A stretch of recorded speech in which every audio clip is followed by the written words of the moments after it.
एक शाम अटल जी के नाम। आज रात्रि 9 बजे बिहार स्वाभिमान आंदोलन के इस मंच पर हम अभिनंदन करते हैं श्री लक्ष्मी शंकर वाजपेयी जी का, जो कि एक वरिष्ठ कवि और साहित्यकार हैं। हमारे साथ जुड़े हुए हैं माननीय नरेश शांडियाल सर, जो कि एक लेखक और कवि साहित्यकार हैं।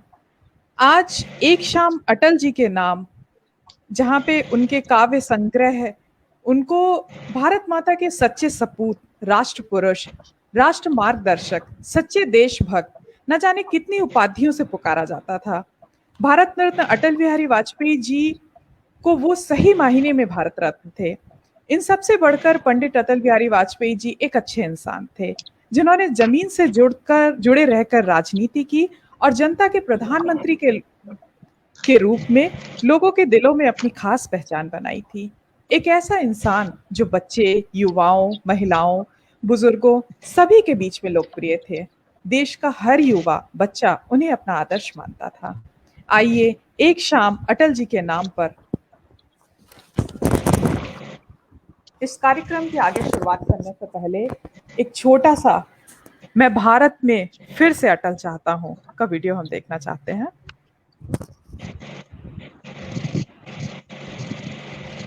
हे नाथ, तुझसे कहना चाहता हूँ, दयावान तुझसे दया चाहता हूँ।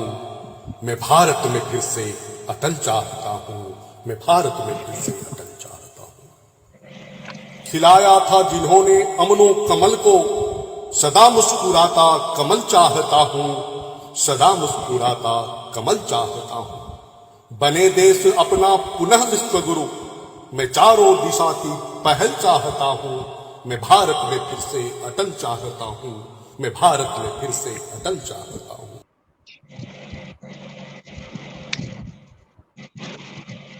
ये पूरे भारतवर्ष की आज एक हमेशा से मांग रही है। मैं भारत में फिर से अटल चाहता हूँ। अटल बिहारी वाजपेयी जी राजनीतिज्ञ होने के साथ साथ एक कवि भी थे। मेरी 51 कविताएं अटल जी का प्रसिद्ध काव्य संग्रह है। वाजपेयी जी को काव्य रचनाशीलता एवं रस स्वाद में गुण विरासत में मिले हैं। अटल जी ने किशोर वय में एक अद्भुत कविता लिखी थी, हिंदू तन मन हिंदू जीवन, रग रग हिंदू मेरा परिचय, जिससे यह पता चलता है कि बचपन से ही उनका रुझान देश हित की तरफ था। इस कार्यक्रम को आगे बढ़ाते हुए मैं हमारे बीच में मौजूद माननीय लक्ष्मी शंकर वाजपेयी जी से निवेदन करूंगी कि वो अपनी कविता और ये शाम अटल जी के नाम कार्यक्रम को आगे बढ़ाएं। जी, तो मुझे लगता है शायद उन पर कुछ बातचीत भी की जाए तो ज्यादा उचित होगा, और कविता तो सुनाई ही जाएगी। मैं चाहूंगा वो नरेश जी भी स्क्रीन पर है, अच्छा रहेगा। जी जी बिल्कुल बिल्कुल, वो गोष्ठी का जो एक वातावरण होता है वैसे ही रखिए, कोई बात नहीं।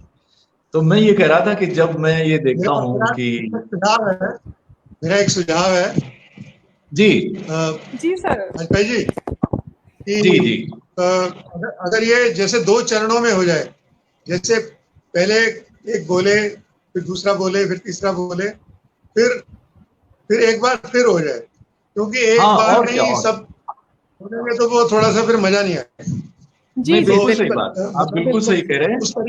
एक 2 चक्र हो, 3 चक्र हो जाए, मतलब इस तरह चलेगा तो अच्छा रहेगा, रोचक रहेगा। जी जी जी, जो भी आप ये उचित समझे। जी बिल्कुल ठीक बात है। तो मैं कह रहा था कि जब मैं ये देखता हूँ कि अटल जी भारत रत्न में मिला, और अटल ये कलश यात्राएं और इतने समारोह, ये सब जब मैं देखता हूँ तो लगता है जैसे कोई एक जैसे एक सपना सा जो है देख रहा हूँ। क्योंकि मुझे याद आता है कि कैसे आकाशवाणी की राष्ट्रीय प्रसारण सेवा में मैं उन्हें बुलाता रहता था, आमंत्रित कर। जब भी कोई एक राष्ट्रीय प्रसारण सेवा में हर रविवार को एक परिचर्चा होती थी किसी बहुत महत्वपूर्ण राष्ट्रीय विषय पर। तो उदाहरण देना चाहूं तो जब दिल्ली में तंदूर कांड हुआ, जहां एक महिला को तंदूर में जला दिया गया था, बहुत उस वक्त ये सब तो नहीं था, ना सोशल मीडिया था, ना चैनल थे, लेकिन हाँ पूरे देश में एक बहुत एक वातावरण बना था, बहुत चिंता का। तो उस समय मैंने एक आयोजन किया, वो राजनीति में अपराधीकरण का। तो उसमें भाग लेने वाले कौन थे आप? उसमें थे माननीय अटल बिहारी वाजपेयी जी, श्री इंद्र कुमार गुजराल जी और नवल किशोर शर्मा जी, जो इंदिरा गांधी जी के मंत्रालय में कैबिनेट मिनिस्टर थे, बाद में गुजरात के राज्यपाल भी बने। और एक बहुत वरिष्ठ जो पत्रकार थे देश के, उन्होंने इसका वो संचालन किया था। तो यही होता था, जब भी कोई बड़ा मसला, मतलब कोई मुद्दा आता था, तो सबसे पहले ध्यान जाता अटल जी पे। और कभी भी ये नहीं हुआ कि वो तुरंत उनसे समय मिल जाता था। तो कई दफे उल्टा होता था। उल्टा मतलब, अब अटल जी को मैं बुला रहा हूं तो उन्हीं के तरह के सारे लोग चाहिए। वो कौन होते थे? मैंने डॉक्टर करण सिंह हो, बसंत साठे जी हो, या कोई बहुत विद्वान जैसे थे उस समय, श्यामा चरण दुबे जी थे एक बहुत बड़े विद्वान, या इस तरह के लोग। तो कई दफे उल्टा हो जाता था, मतलब मैंने उनसे तो समय ले लिया, फिर मैं उनके जो वो थे, ध्यान शायद प्यारेलाल जी थे या जो भी थे, तो मैं उनको फिर फोन करता था कि भाई अटल जी के उस तरह के लोग, वो कोई बाहर है दिल्ली से, कोई कहीं है, तो नहीं मिल पा रहे लोग, तो अभी हम इस कार्यक्रम को स्थगित कर देते हैं। तो ऐसा भी हो जाता था। वो इतने सहज सरल इंसान थे, आकाशवाणी से उनका इतना जुड़ाव था। हर प्रतिष्ठित आयोजन में, मैं जब से दिल्ली आया हूँ, ये बात है 1900 मैं 94 में आया हूँ, नहीं नहीं सॉरी 88 में आया हूँ। और तब से मैंने देखा कि जब भी आकाशवाणी का चाहे वो जो प्रतिष्ठित आयोजन होते, राजेंद्र प्रसाद स्मारक व्याख्यान, तो वो हर एक में आते थे।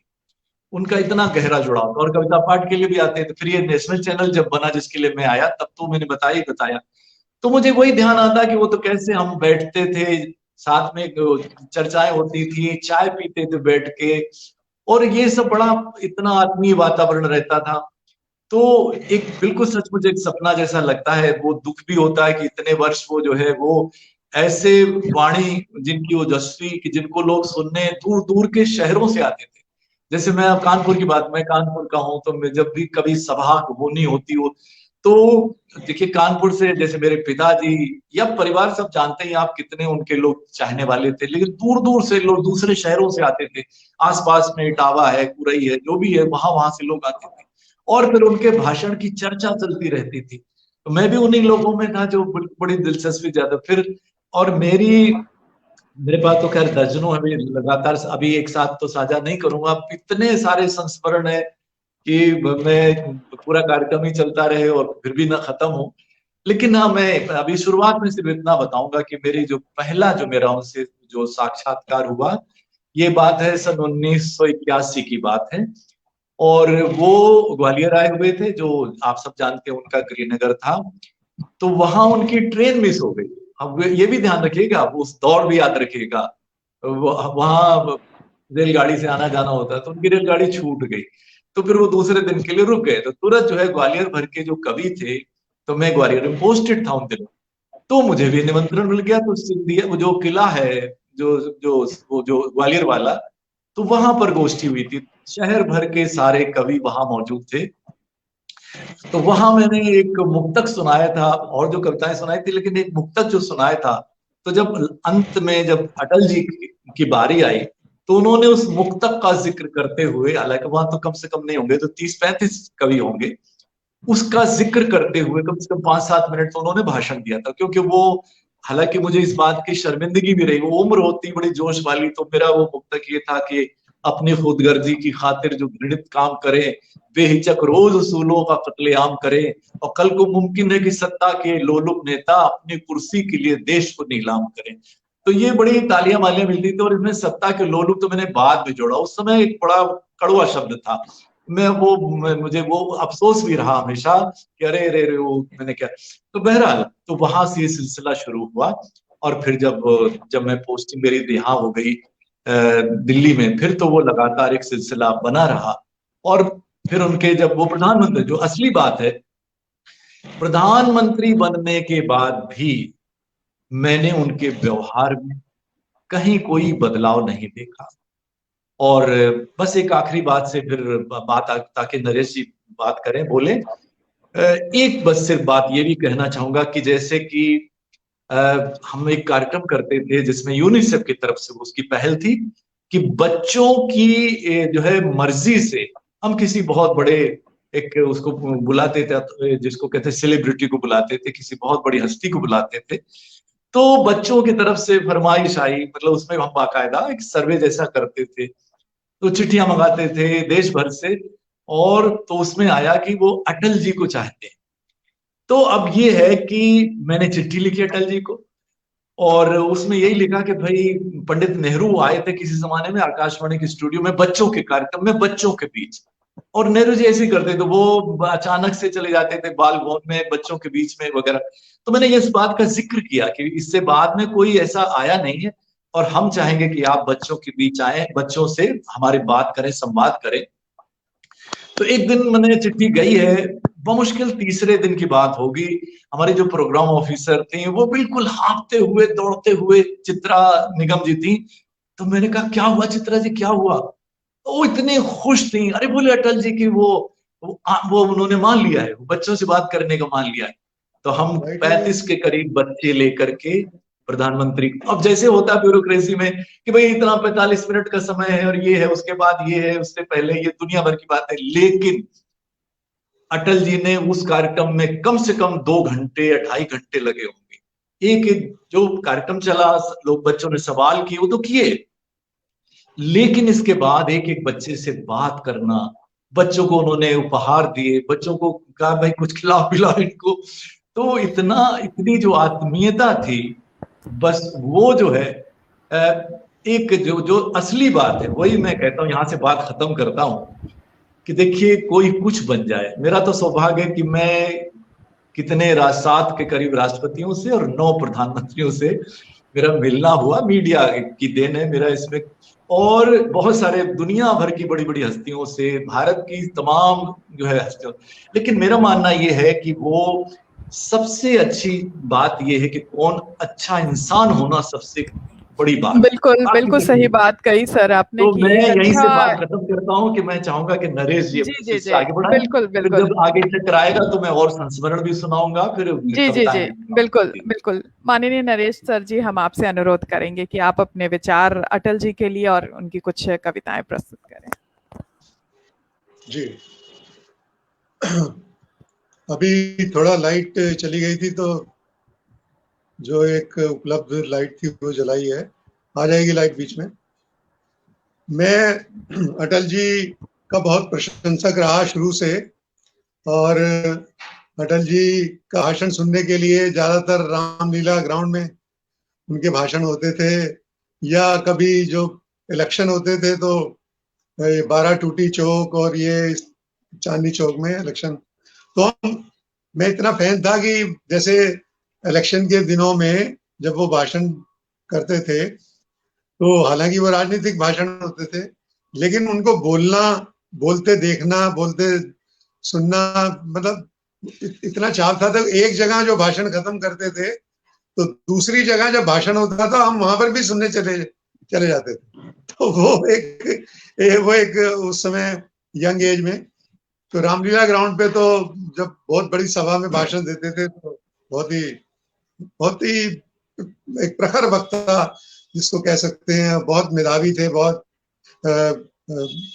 एकदम मतलब साफ दिल के, और जैसे कवि मन था उनका। तो मुझे याद है कि राम जन्मभूमि आंदोलन ये चल रहा था, तो जब बाबरी मस्जिद, सो कॉल्ड बाबरी मस्जिद को गिराया गया, तो अटल जी ने उसका विरोध किया, जबकि पार्टी की लाइन कुछ अलग थी, तो वो पार्टी लाइन से भी अलग चले जाते थे। वो एक इतने बड़े नेता थे, और पार्टी उनके इस विरोध को या इस प्रकार के उसको स्वीकार भी करती थी। तो ये एक डेमोक्रेसी की भी एक पार्टी के अंदर जो डेमोक्रेसी थी उसको भी दर्शाता है, और वैसे भी एक राजनेता का एक जो कर्तव्य होता है, वो जैसे मोदी जी को उन्होंने एक बार गुजरात में राजधर्म पर चलने के लिए कह दिया था, तो ये एक जो साफ गोई थी उनका, वो सब इसलिए वो सबके प्रिय थे। और मुझे याद है कि एक बार इंदिरा गांधी जब प्रधानमंत्री थी और बांग्लादेश बना था, शेख मुजीबुर रहमान प्रधानमंत्री बने थे। भारत की सेना ने पाकिस्तान के 90,000 से अधिक सैनिकों को आत्मसमर्पण करवाया था। तो ऐसा जब काम किया इंदिरा गांधी ने, तो इंदिरा गांधी के घोर विरोधी होने के बावजूद और विपक्ष के एक अच्छे नेता के नाते उन्होंने उसको दुर्गा की उपाधि दी। दुर्गा कहा कि ये इंदिरा नहीं, ये दुर्गा का रूप। तो वो सब चीजें अब राजनीति से लुप्त होती जा रही हैं। आज का जो विपक्षी नेता है वो एक उपहास का पात्र बना हुआ है। तो वो उस समय के जो विपक्षी नेता थे अटल जी, तो उनकी पूरे विश्व में धाक थी। तो ऐसा, और जब संसद में बोलते थे तो पिन ड्रॉप साइलेंस होता था, लोग सुनना चाहते थे। एक विपक्षी नेता को भी लोग मतलब इस तरीके से दूसरे पक्ष के लोग सुनना चाहते थे। तो वो चाहे जब दो सीटें आई एक बार, तो वो तब भी उसी प्रखर रूप से वो बोलते थे और उसी वही सेंस ऑफ ह्यूमर और वही सब कुछ। तो ये एक राजनीति का जो रूप था और आज का जो है उसकी अगर हम तुलना करें तो अटल जी जैसा नेता मिलना बहुत मुश्किल है। एक बार मुझे ध्यान आ रहा है कि हापुड़ में एक कार्यक्रम था, तो मैं और नरेंद्र कोहली जी साथ में गाड़ी में जा रहे थे। तो वो इस तरीके का कार्यक्रम था कि अटल जी से एक भेंट थी और वो शायद 13 दिन के प्रधानमंत्री तब बने थे, बाद में फिर उनकी सीट चली गई थी। तो लेकिन जब वो वहाँ कार्यक्रम में हम पहुंचे तो एक बहुत इतना सेंस ऑफ ह्यूमर देगी, एक बुजुर्ग ने वहां पर जब चर्चा का दौर आया, परिचर्चा का जब प्रश्नोत्तर का एक काल था, तो एक बुजुर्ग ने खड़े होकर कहा कि अटल जी देखिए हमारी संस्कृति पर बहुत हमला हो रहा है और इस तरीके से जो हमारी संस्कृति को विकृत किया जा रहा है। कुछ चैनल हैं, कुछ उन्होंने बात की कि फैशन चैनल है, एफ चैनल शायद वो उसका नाम है। तो फैशन चैनल है, उस पर नारियों को बड़े अभद्र तरीके से दिखाया जाता है और वो 11 साढ़े 11 बजे के बाद वो चलता है और उसमें जो नग्नता दिखाई जाती है। और ये तो उन्होंने मतलब बहुत सीरियस प्रश्न था, लेकिन उन्होंने बड़े ऐसे अंदाज में कहा, तो अच्छा आप जो है 11:30 बजे के बाद फैशन शो देखते हैं इस उम्र में भी, तो एकदम समझ पड़े। तो फिर वो जो उन्होंने पूछा कि भाई नग्नता परोसी जाती है ये, तो उन्होंने बड़े सीरियस होकर फिर एकदम हास प्रयास के बाद में सीरियस होकर कहा कि देखिए नग्नता और फूहड़ता दोनों में मतलब एक कलात्मकता और फूहड़ता में फर्क है। अगर नग्नता दिखाई जाती है और वो कलात्मक है तो मुझे कोई ऐतराज नहीं है, लेकिन अगर वो फूहड़ है और अश्लील है तो मैं समझता हूं कि तो उन्होंने हंसते हुए कहा कि ठीक है, एक दिन मैं भी देखूंगा फैशन चैनल को और मैं देखूंगा कि किस तरीके। तो इतना सेंस ऑफ ह्यूमर, इतना दिल खुश मिजाज राजनेता मतलब मैं जिनसे रूबरू हुआ तो बहुत ही कम देखने को मिलते हैं। एक उनकी जो कविता का आपने जिक्र किया, हिंदू तन मन हिंदू जीवन, रग रग हिंदू मेरा परिचय, तो मैं उस समय युवावस्था में बहुत गाता था इस कविता को, अपने कॉलेज में भी और वैसे भी। तो मैं उसके 2 अंतरे सुनाना चाहूंगा यहाँ पे, और मैं बिल्कुल अटल जी के अंदाज में ही सुना देता था। तो अब तो वो ना तो वो उस तरीके का वो ओजस्वी स्वर है, लेकिन मैं सुनाता हूँ आपको कि हिंदू तन मन हिंदू जीवन, रग रग हिंदू मेरा परिचय। हिंदू तन मन हिंदू जीवन, रग रग हिंदू मेरा परिचय। होकर स्वतंत्र मैंने कब चाहा, कर लूं मैं जग को गुलाम। होकर स्वतंत्र मैंने कब चाहा, कर लूं मैं जग को गुलाम। एक भारतीय पक्ष उन्होंने रखा अपने मैं के माध्यम से कि होकर स्वतंत्र मैंने कब चाहा, कर लूं मैं जग को गुलाम। मैंने तो सदा सिखाया है करना अपने मन को गुलाम। गोपाल राम के नामों पर कब मैंने अत्याचार किया, कब दुनिया को हिंदू करने घर घर में नरसंहार किया। कोई बतलाए काबुल में जाकर कितनी मस्जिद तोड़ी। आजकल देखिए तालिबानी जो एक परिदृश्य हमारे सामने अफगानिस्तान में पैदा हुआ है, बड़ा बहुत ही खतरनाक सा माहौल है। तो उस समय देखिए अटल जी ने यहाँ जैसे काबुल का जिक्र करके उस बात को कहा है कि कोई बतलाए काबुल में जाकर कितनी मस्जिद तोड़ी, भूभाग नहीं शत शत मानव के हृदय जीतने का निश्चय, हिंदू तन मन हिंदू जीवन, रग रग हिंदू मेरा परिचय। हिंदू तन मन हिंदू जीवन, रग रग हिंदू मेरा परिचय।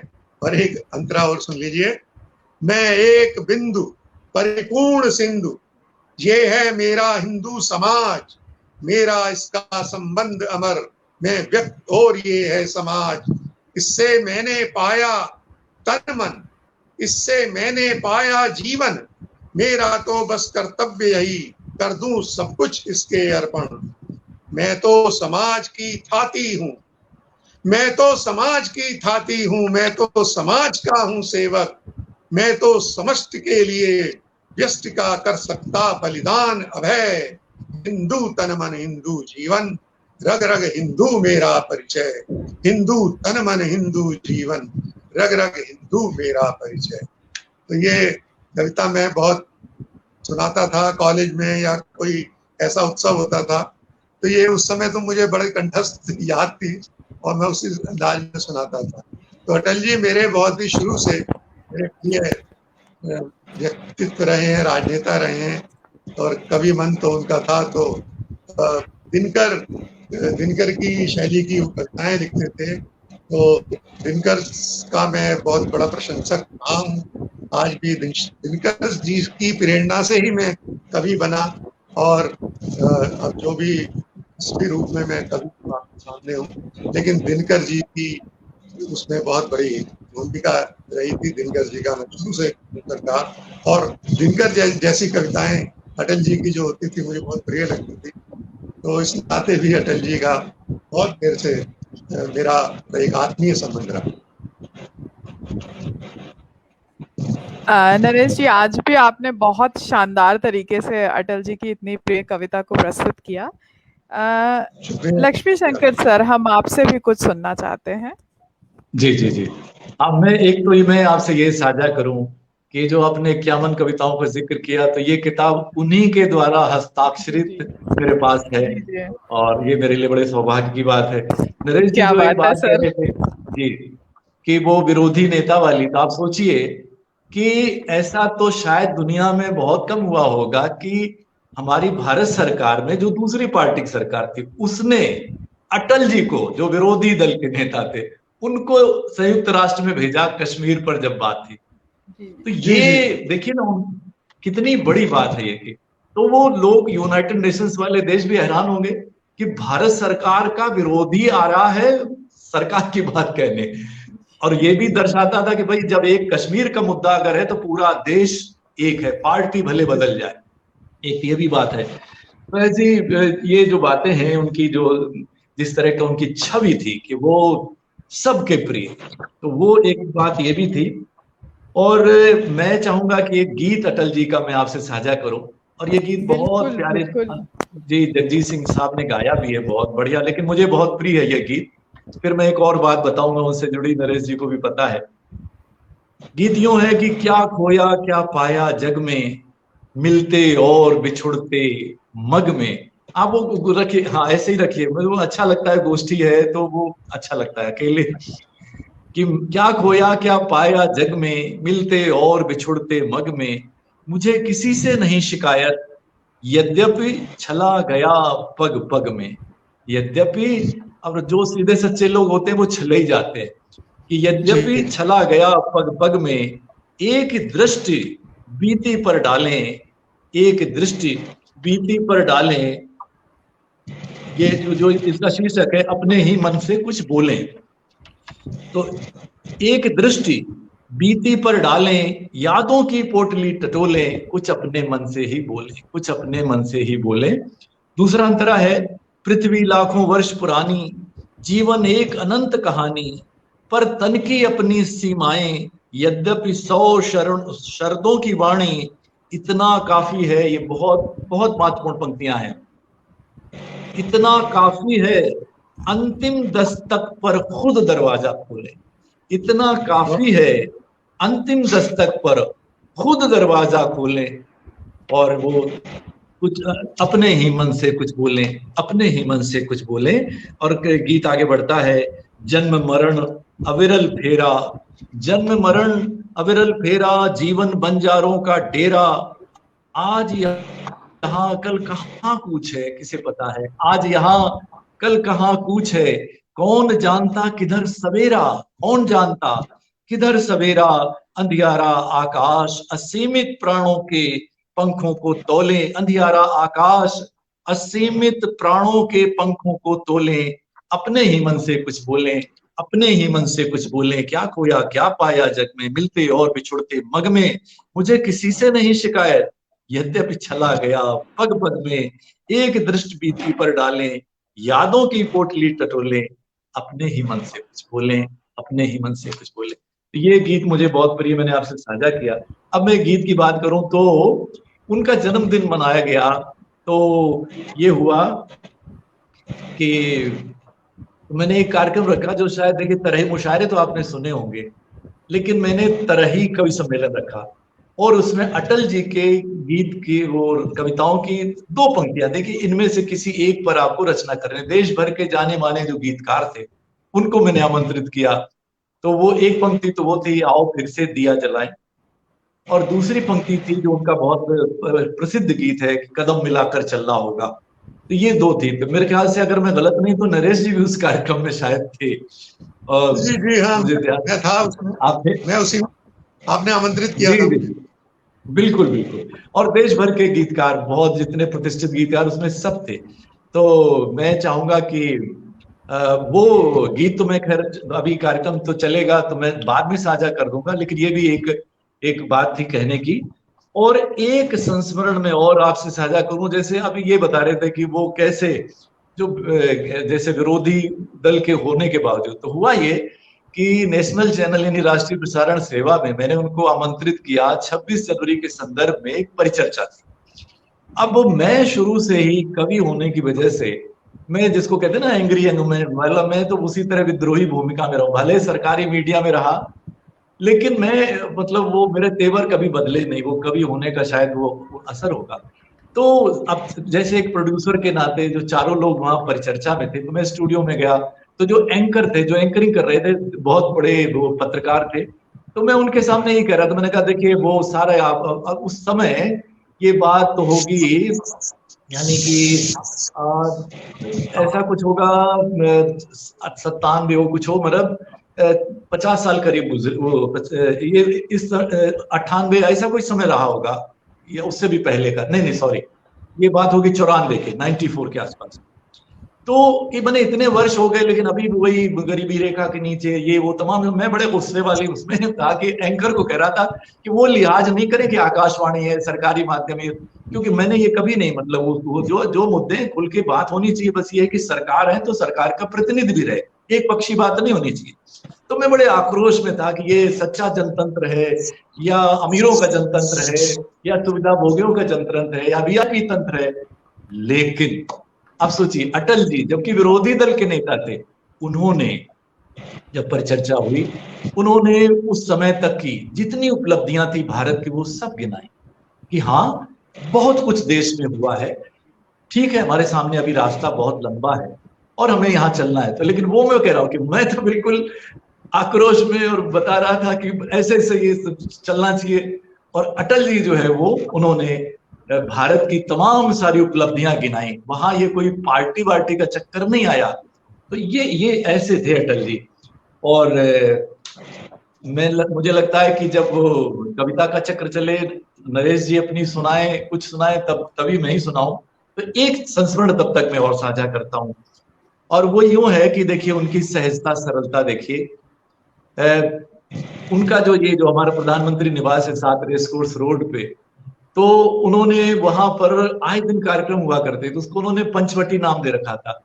तो वहां पे एक बहुत विशाल का पर्दा था, तो जब जैसे कोई बड़ा सभागार की जरूरत हो तो पर्दा हट जाता था, और कोई छोटा पर्दा उस तरह पर्दा खींच दे तो छोटा सा वो सभागार जैसा बन जाता था। तो साहित्यिक कार्यक्रम आए दिन हुआ करते थे। तो एक कार्यक्रम था जिसमें उमा शर्मा जो प्रख्यात नृत्यांगना है कथक की, उनका कार्यक्रम होना था। मुझे 2 काम करने थे। एक, संस्कृत में एक श्लोक पढ़ना था जिस पर उमा शर्मा जी को नृत्य करना था हर एक पंक्ति पर, और दूसरा मेरा काम ये था कि छोटा सा आयोजन था कोई बहुत, तो उन्हीं का नृत्य था। तो मैंने कहा वो संचालक अलग से, उन्होंने कहा क्या है आप ही संचालन भी कर देना। संचालक ठीक है भाई, दोनों काम। तो अब ये हुआ कि चलिए कार्यक्रम संपन्न हो गया, बहुत शानदार हुआ, बहुत, अब जानते वहां तो कैसे कैसे लोग आते थे। तो मैंने उस संचालक के नाते उमा जी को भाई गुलदस्ता दिलवाया अटल जी से, वहां जो साजिंदे जितने आए थे और जो जो गाते हैं और उन्नत होता है, तो जो गायक कलाकार थे उनको सबको दिलवा दिया। अब अटल जी कहते हैं अरे भाई एक गुलदस्ता इनके लिए भी तो लाइए। तो फिर वो हम मुझे मुझे वो गुलदस्ता दिया। तो ये जो छोटी छोटी सी बातें होती हैं, बड़े लोगों की छोटी बातें, वो जीवन भर के लिए एक यादगार बन जाते हैं। और उसी से जुड़ा एक प्रसंग और बताऊं, एक इसी तरह का कोई कार्यक्रम था, तो मैं एक दिन पहले वहां गया कि भाई कहाँ कार्यक्रम होना है, क्या है, जो भी है ना, उस तरह चर्चा करने तरह तरह से। तो वहां जो ओएसडी थे, देखिए कैसे, जैसे अटल जी थे, पूरा स्टाफ, मैंने जैसे आप प्रवेश लेते हो पूरा स्टाफ उतना ही विनम्र, उतना ही कर्टियस, उतना वैसे ही था, सारा का सारा। तो आप सोचिए कि मैंने ऐसे ही जब सारी बात हो गई, तो मैंने कहा जिस दिन कार्यक्रम में, मैंने कहा क्या मैं अपनी पत्नी को भी ला सकता हूँ कार्यक्रम में? तो जो ओएसडी थे प्रधानमंत्री जी के, अटल जी के, उन्होंने कहा अरे आप बस वो उनका नाम वाम दे दीजिए, वो कोई दिक्कत नहीं, आप लाइए ना, जरूर लाइए। बात आई गई होगी। अब ये कोई 7 दिन पहले की बात है, जिस दिन कार्यक्रम होता है होना था शाम को, सुबह सुबह मुझे फोन आता है। देखिए ये इतनी ये मतलब बड़ी बात है, ओएसडी साहब का फोन आता है कि अरे आपने जिक्र किया था मिसेस को लाने का, आप नाम तो लिखा दीजिए उनका और लाइए उनको। तो ये जो होती है कि मतलब इतना ख्याल रखना इस तरह का छोटी छोटी बातों का, तो एक बहुत, इसको कहते हैं, मैं बहुत सौभाग्यशाली मानता हूँ अपने आप को कि इतनी बार उनसे मिलना हुआ, इतनी चर्चाएं हुई, इतने तरह से उनको। और वो मैं लोकसभा में जो जिसका जिक्र कर रहे थे, वहां बैठा, जो वो स्पीच थी वो मैंने रेडियो पर सुनी थी, जिसका जिक्र नरेश जी ने किया, जिसमें उन्होंने वो केंद्रीय कर्मचारियों की एक बहुत विशाल अधिवेशन था, जिसमें अटल जी ने ये बात कही थी, 71 का जो युद्ध चल रहा था, वातावरण जैसा था, वो मैंने स्पीच भी सुनी। और मेरा सौभाग्य कि जब वो सरकार उनकी गिरी, अटल जी का भाषण, तो मैं लोकसभा में बैठा था।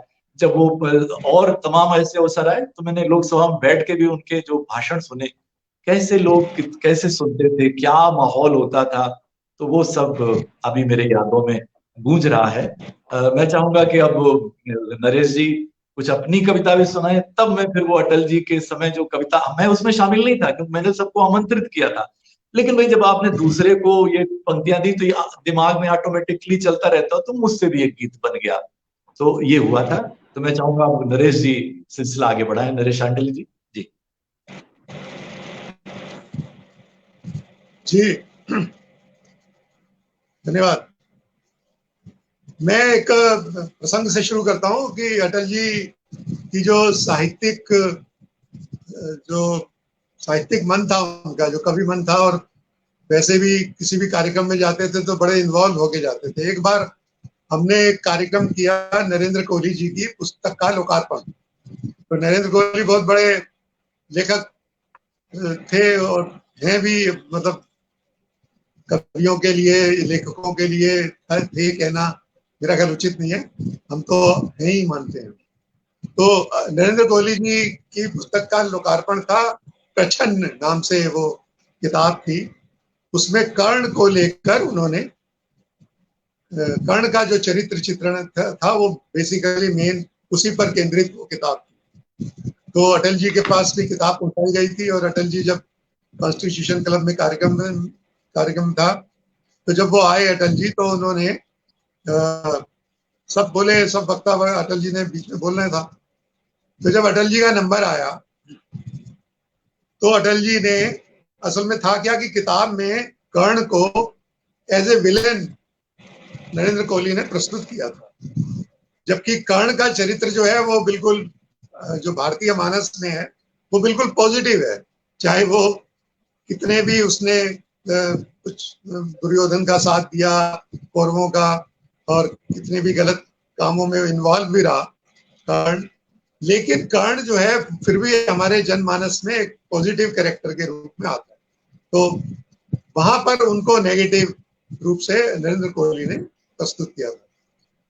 तो वो सबसे पहले उठ के बोले कि देखिए कोहली जी, मैं किसी कार्यक्रम में जाता हूं तो मैं ऐसे, मेरा ये नहीं है कि मैं किताब को बिना पढ़े आ जाऊं, या तो मैं आऊंगा नहीं, आऊंगा अगर किसी तो, और आप सौभाग्य समझ लीजिए या दुर्भाग्य समझ लीजिए, कुछ भी, ये किताब मैंने पढ़ ली। अब पढ़ ली और मैं आपसे बिल्कुल सहमत नहीं। अब इतना मतलब, और बड़े सेंस ऑफ ह्यूमर से कि आप इतने बड़े लेखक हैं, मैं आपका पूरा सम्मान करता हूं, लेकिन मैं इस बात से सहमत नहीं हूं कि आप कर्ण को विलेन के रूप में प्रस्तुत करें। आपके बाकी की किताबें भी मैंने पढ़ी हुई हैं, लेकिन यहाँ उन्होंने बिल्कुल खुले रूप में, बिल्कुल साफ गोई से नरेंद्र कोहली जी को एक किस्म से आईना दिखाया वहां पे, और उन्होंने पेज मोड़ मोड़ के लेके आए थे और उन्होंने वहां पर प्रस्तुत किया कि ये, और उसका एक किस्म से अपने अपने हिसाब से उत्तर भी दिया। तो ये एक राजनेता होने के बावजूद, इतना व्यस्त व्यक्तित्व होने के बावजूद, वो जो उनकी साहित्य के प्रति कमिटमेंट थी, जो प्रतिबद्धता थी, वो उसको दर्शाता है। और भारतीय मानस के में जो छवि थी कर्ण की, वो उसको आहत हुआ देखना ही नहीं चाहते थे, और उन्होंने बार बार अपने 20-25 मिनट के भाषण में 25 से भी ज्यादा बार नरेंद्र कोहली जी को कहा कि आपने ये ठीक नहीं किया। तो ये जो एक उनका रूप मैंने देखा, तो मुझे वो पूरा कार्यक्रम जो है इसी वजह से याद रहा कि कोहली जी ने उसको बहुत सही परिप्रेक्ष्य में रखा, और जैसा हमारा भी मन था, क्योंकि किताब हमने भी पढ़ी थी, हमने कार्यक्रम किया था उसमें, तो हम भी थोड़ा आज थे, लेकिन हम नरेंद्र कोहली जी को कह नहीं पाए थे। और लेकिन नरेंद्र कोहली जी को जब उन्होंने कहा, हमें लगा कि हमारी ही बात अटल जी के माध्यम से कही जा रही है। तो एक तो ये रूप अटल जी का मुझे बड़ा मोहक लगा। एक बार जैसे मैंने बताया कि हापुड़ में जब हम कार्यक्रम के बाद में, जब वो कार्यक्रम हुआ, तो वहां फिर खाने पीने का कुछ चला, तो उन्होंने वहां कुछ तली वाली चीजें, उन्होंने कहा भाई मेरे को तो चाट पसंद है और चाट मंगवाओ। अब वहां भगदड़ मच गई एकदम, चाट, अब वह चाट थी नहीं। अब वहाँ हापुड़ एक कस्बा टाइप है, अब वहां पर 2-3 लोगों को दौड़ाया गया, और वो जो 15-20 मिनट 25 मिनट के बाद वो जब चाट लाए, और वो जिस तरीके से वो चाट आने के बाद में एक बच्चों जैसी जो वो होता है, जो उस तरीके का भाव हमने उनमें देखा, तो वो एक निश्चलता, जो एक भीतर से और बाहर से एक जैसा व्यक्तित्व होता है। ये नहीं कि वो प्रधानमंत्री हैं, ये नहीं कि वो क्या हैं, आप कह रहे हैं भाई मैं चाट खाऊंगा, बस बात खत्म हो गई। अब चाट खानी, चाट आती ही वो ऐसे बच्चों की तरह खाने लगे।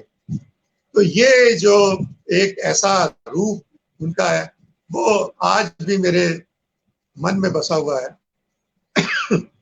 तो ये ऐसा व्यक्तित्व जो है, जब आदमी उससे रूबरू होता है तो बड़ा गर्व होता है कि भाई एक ऐसा भी नेता हुआ है।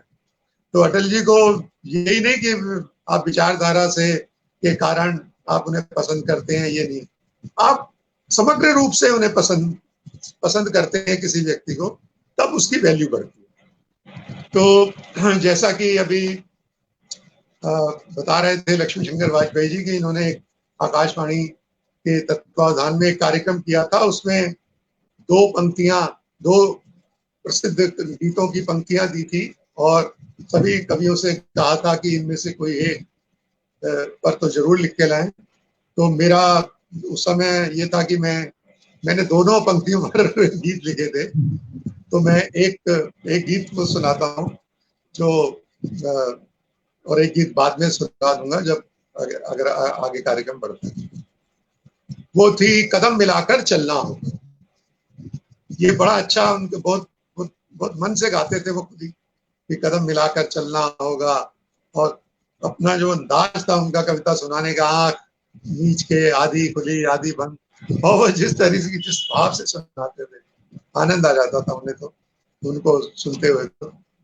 तो मैंने जो उनकी पंक्ति एक है कदम मिलाकर चलना होगा, इस पर मैंने गीत को आगे अपनी पंक्तियों में बढ़ाया। कदम मिलाकर चलना होगा, कदम मिलाकर चलना होगा, दुर्गम पथ पर बढ़ना होगा, कदम मिलाकर चलना होगा, दुर्गम पथ पर बढ़ना होगा, कदम मिलाकर चलना होगा। एक एक मिल 11 होकर, एक एक मिल 11 होकर, खुद की सारी शक्ति संजोकर, एक एक मिल 11 होकर, खुद की सारी शक्ति संजोकर, दुश्वारी से लड़ना होगा, कदम मिलाकर चलना होगा, कदम मिलाकर चलना होगा।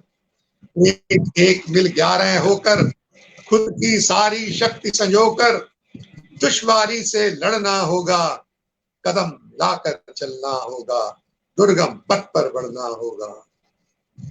और दूसरा अंतरा है, अपनी अपनी मैं को खोकर, अपनी अपनी मैं को खोकर, नर से एक नारायण होकर, अपनी अपनी मैं को खोकर, नर से एक नारायण होकर, एक मशाल सा जलना होगा, एक मशाल सा जलना होगा, कदम मिलाकर बढ़ना होगा, कदम मिलाकर बढ़ना होगा, दुर्गम पथ पर बढ़ना होगा, कदम मिलाकर चलना होगा।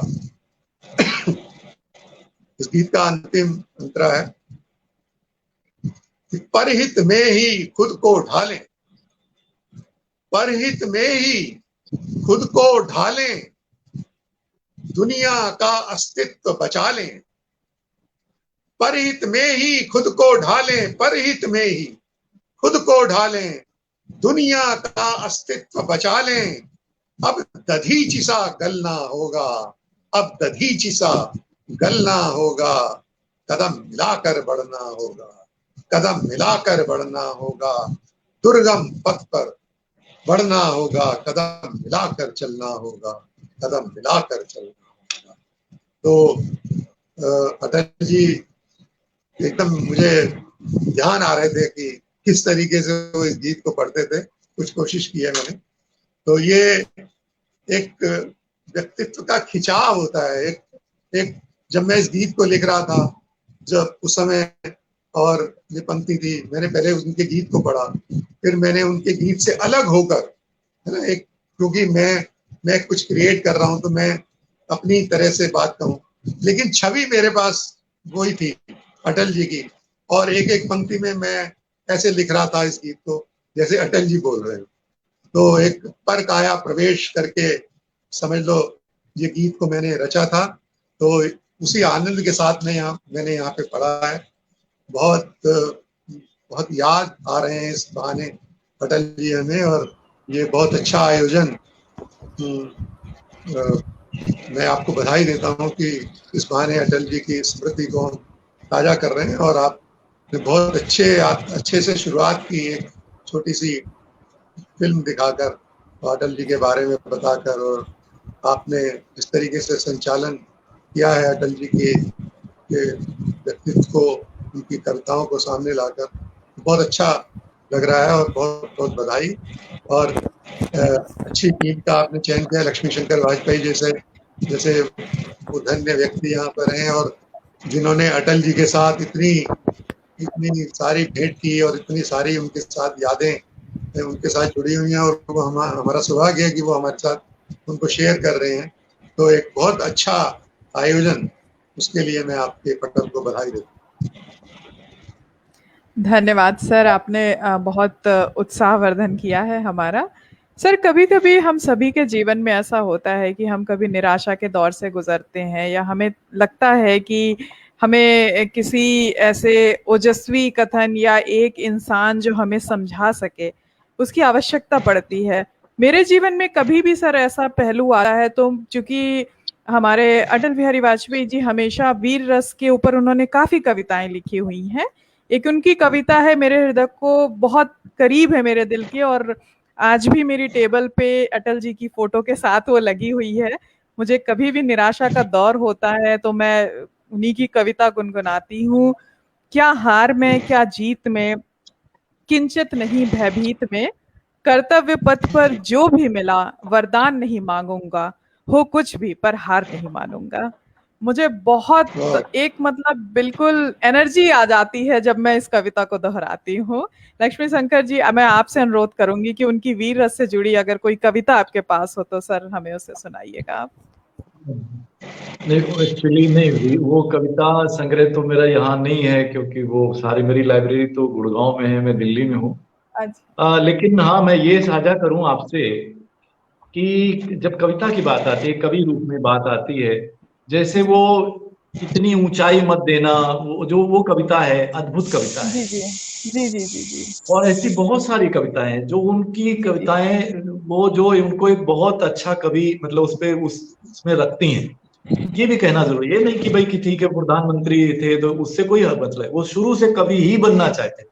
वो जी तो जी हालात उनको राजनीति में ले आए, और वो ये अफसोस भी उनको रहा कि जी जी वो मैंने पूरी तरह से कवि क्यों, क्योंकि साथ था तो वो शिवमंगल सिंह सुमन जैसे लोगों का था, और ऐसे लोग थे, विद्यानिवास मिश्र जी। अब विद्यानिवास मिश्र जी की बात है, जैसे कहीं आपस में बातचीत चल रही थी, तो ये हुआ कि हिंदी में पत्रिकाएं नहीं अच्छी हैं, मतलब बहुत कम ऐसी पत्रिकाएं हैं। तो वो वहां वो बैठे हुए थे हमारे श्याम सुंदर जी प्रकाशक, तो उनका ये इनकी जिम्मेदारी, आपको शुरू करना चाहिए। तो उन्होंने कहा हाँ हाँ कोई संभालेगा कौन, तो उन्होंने कहा ये विद्यानिवास जी संभालेंगे।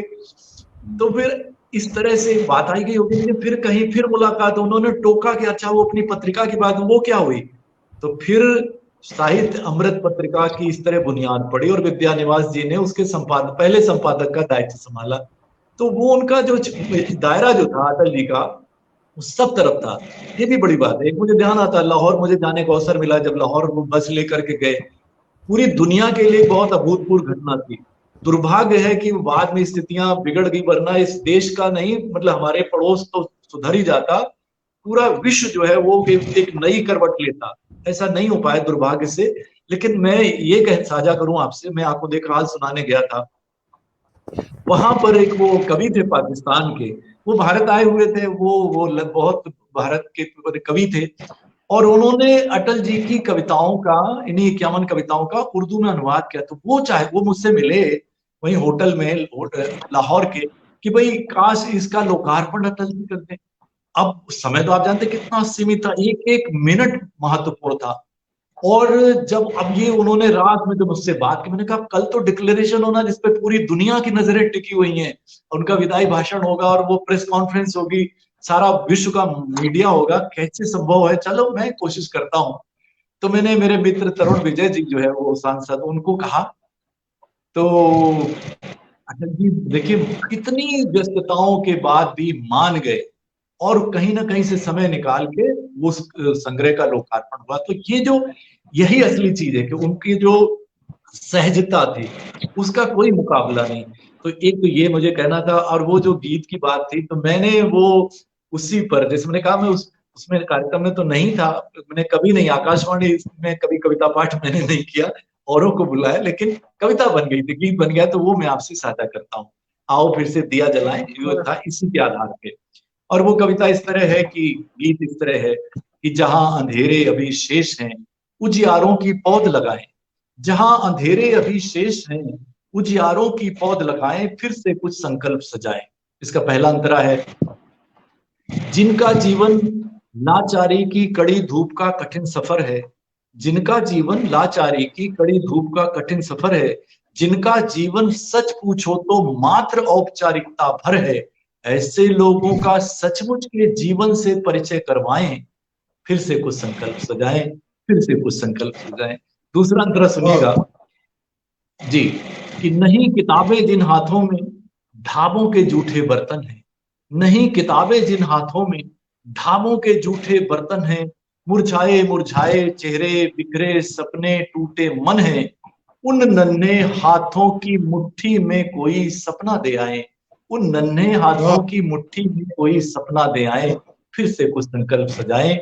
और अगला अंतरा यूं है जी, बहुत आभार, कि पूजनीय होती है नारी, इसी मंत्र से हम थे दीक्षित, कि पूजनीय होती है नारी, यत्र नार्यस्तु पूज्यन्ते।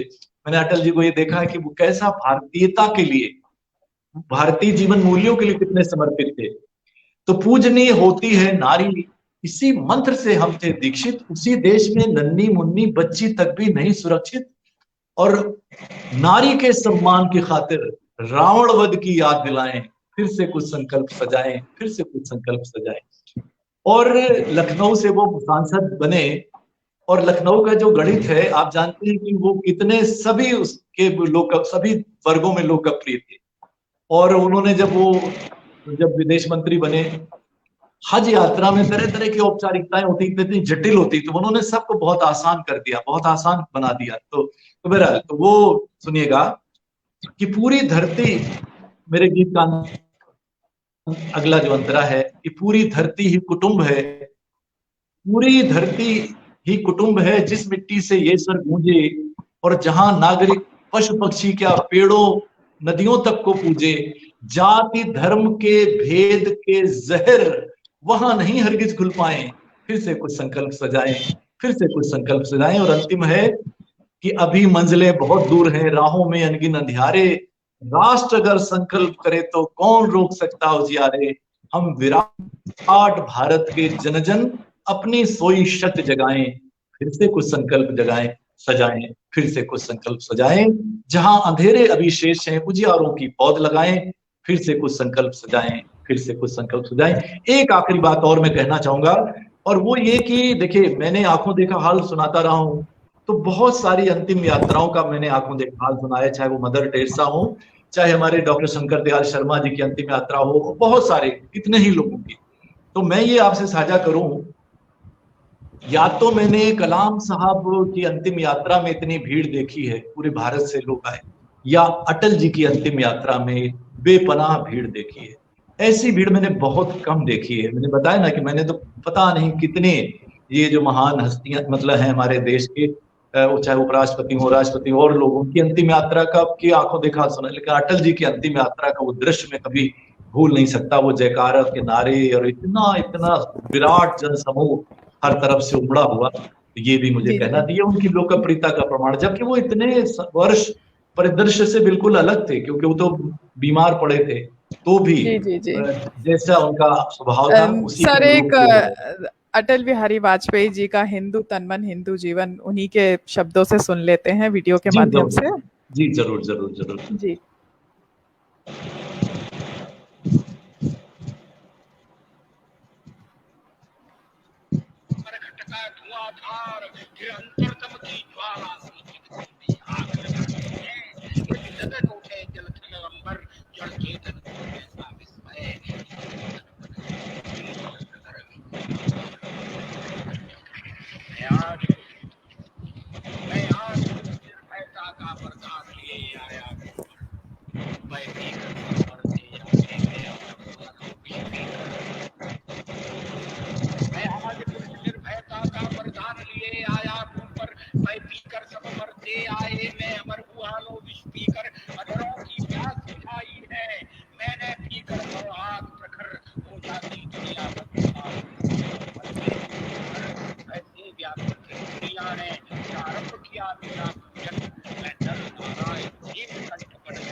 की निद्रा से जगकर गुंजार होते देश की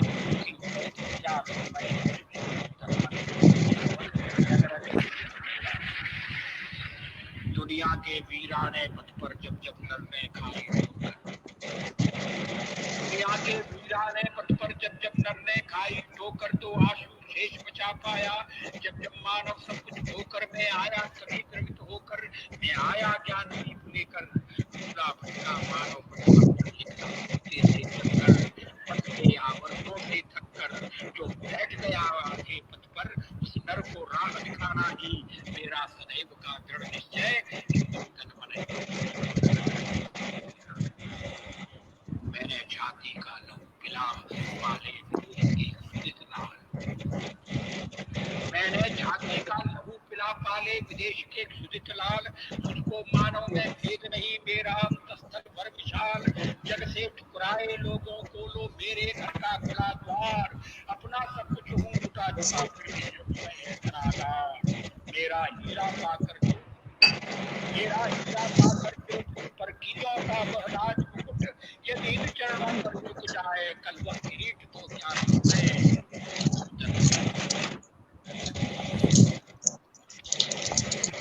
मैं भी में जौहर अपार, अकबर के पुत्रों से क्या याद रहे चित्तौड़ दुर्ग में चलने वाली आग प्रखर, जब आए सहस्रों माताएं तिल तिल कर जल कर हो गई अमर। वह बुझने वाली आग नहीं रग रग में उसे, बुझने वाली आग नहीं रग रग में उसे समाये हूँ। यदि कभी अचानक फूट पड़े विप्लव लेकर तो क्या होकर स्वतंत्र मैंने कब चाहा है कब। ये सर अटल बिहारी जी की एक बहुत ही प्रसिद्ध कविता रही है जो कि सबके दिल के एकदम करीब रही है। नरेश जी, मैं आपके पास आना चाहूँगी। आप कुछ 2 पंक्तियाँ अटल जी की कवि संग्रह में से कुछ हमें सुनाएं। मैं दरअसल एक गीत सुना दूंगा जो मैंने कहा था कि दोनों पंक्तियों पर मैंने लिखा था। अटल जी की जो पंक्तियां मिली थी हमें उन पर। उससे पहले मैं बताना चाहूँगा कि वाजपेयी जी ने जिक्र किया अभी कि वो जो बस यात्रा पाकिस्तान में लेकर गए थे, तो उससे मुझे ध्यान आया कि कारगिल का जब युद्ध हुआ था, तो कारगिल के युद्ध के समय जो सेनाओं ने आपस में LOC क्रॉस नहीं करने की एक शर्त रखकर, और फिर उसके बावजूद मतलब चोटियों पर उन सबको जो भाड़े के सैनिक वैनिक थे उनको सबको मार गिराया, और किस तरीके से उन्होंने एक कंट्रोल्ड वे में मतलब वो सारी लड़ाई को जीता। तो वो भी एक उनके लिए, अटल जी के लिए एक उपलब्धि थी। और उस समय एक बहुत बड़ा एक कवि सम्मेलन आयोजित हुआ था फिक्की में, और उसमें अटल जी को आना था, लेकिन बाद में गृह मंत्री आडवाणी जी उसमें आए थे। चुनौती है स्वीकार, चुनौती है स्वीकार के नाम से कवि सम्मेलन हुआ था। तब मैंने वहाँ कुछ दोहे पढ़े थे, और उसका बहुत अच्छा बहुत भीड़ थी वहाँ, और उसका सीधा प्रसारण भी, हाँ, दूरदर्शन पर कुछ क्लिपिंग भी दिखाई थी।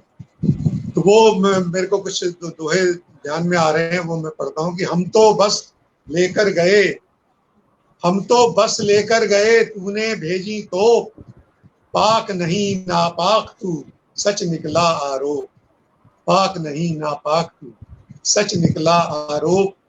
और भाड़े के सैनिक लिए भाड़े के हथियार, खाल पहनकर शेर की गीदड़ करे शिकार, खाल पहनकर शेर की गीदड़ करे शिकार। और तुझसे अब मैदान में होंगी, तुझसे अब मैदान में होंगे 2-2 हाथ, जो लातों का भूत हो उससे कैसी बात। एक वीर रस कवि सम्मेलन हुआ था, उसमें पढ़ा था मैंने कि और जो किस तरीके से वो हिमालय की रेंज में जो कारगिल की चोटियां थी उन पर उन्होंने आकर बैठ गए थे वो सैनिक। तो उस पर एक दुआ था कि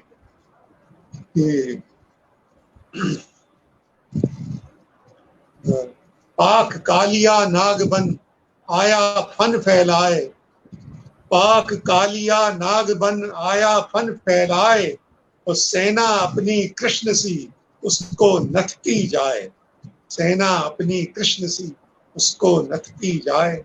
उस समय विश्व